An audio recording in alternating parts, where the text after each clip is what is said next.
এই creamy butter চিকেনের রেসিপিটা যদি আপনি একবার ট্রাই করেন তাহলে বড় বড় রেস্টুরেন্টের বাটার চিকেনের স্বাদ আপনার কাছে আর একদম ভালো লাগবে না।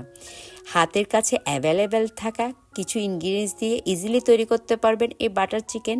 বাই দ্য ওয়ে, আমি ইসরাত আর আপনারা দেখছেন আমার চ্যানেল সো কুকিং।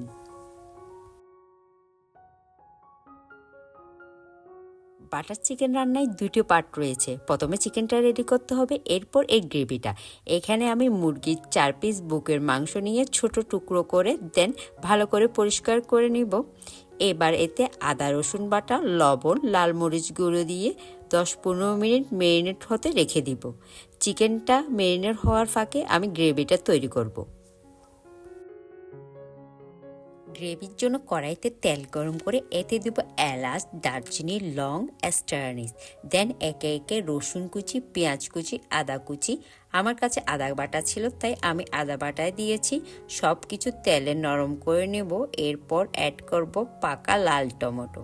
টমেটোটা চেষ্টা করবেন লাল থেকে নিতে, এতে করে গ্রেভির রঙটা অনেক বেশি ভালো আসবে। এরপর দিলাম কাজু বাদাম। এই বাদাম দেওয়ার কারণে গ্রেভিটা অনেক বেশি ক্রিমি হয়। মরিচ গুঁড়ো, গরম মশলা গুঁড়ো, লবণ অ্যাড করে কিছুক্ষণ নাড়াচাড়া করে 1 কাপ পানি অ্যাড করে ঢাকনা দিয়ে আমি 5-6 মিনিটের জন্য রান্না করব। গ্রেভিটা কুক হতে দিয়ে আমি অন্য চুলে চিকেনটা ফ্রাই করে নিব। প্যানে আধা কাপ অয়েল গরম করে ম্যারিনেট করা চিকেনটা অ্যাড করব।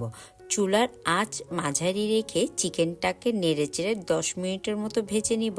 চিকেনটা একদম লাল করে ভাজবো না, জাস্ট চিকেনের কালারটা চেঞ্জ হবে। মোটামুটি 80% কুক হলেই হবে, বাকি 20% আমি গ্রেভিতে অ্যাড করব। টমেটোটা নরম হয়ে আসলে চুলা থেকে নামিয়ে ঠান্ডা করে দেন ব্লেন্ডার জারে একদম মিহি পেস্ট করে নেব। এবার কড়াইতে প্রথমে দিব অল্প তেল, দেন বাটার অ্যাড করব। বাটার যদি প্রথমে দেন তাহলে পোড়া লেগে যাবে, তাই বাটার দেওয়ার আগে অবশ্যই প্যানে তেল অ্যাড করতে হবে। বাটারে টমেটো পেস্টটা দিয়ে দিব, সাথে অল্প পানি অ্যাড করব। তেলের সাথে পেস্টটা ভালো করে মিশিয়ে কিছুক্ষণ বয়েল করব। এই সময় লবণটাও চেক করে নিতে পারেন। এবার ক্রিম অ্যাড করব। আমি এখানে যে ডানু ক্রিমটা পাওয়া যায় ওটা নিলাম। ক্রিমের বদলে ঘন দুধও দেওয়া যাবে। এবার ভাজা চিকেনগুলো অ্যাড করে চিকেন গ্রেভির সাথে ভালো করে মিশিয়ে ঢাকনা লাগিয়ে 5-6 মিনিট কুক হতে দিব।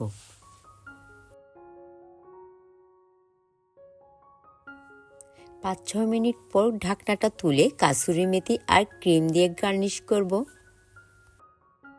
বাটার নান, পরোটা অথবা পোলাও যে কোনো কিছুর সাথে খেতে দারুণ মজার এই বাটার চিকেন। অবশ্যই বাসায় একবার হলেও ট্রাই করবেন, আশা করি ভালো লাগবে। ভালো লাগলে ভিডিওটি লাইক, শেয়ার এবং কমেন্ট করবেন। দেখা হবে নতুন কোনো ভিডিওতে, নতুন কোনো রেসিপি নিয়ে। সবাই অনেক বেশি ভালো থাকবেন। আল্লাহ হাফেজ।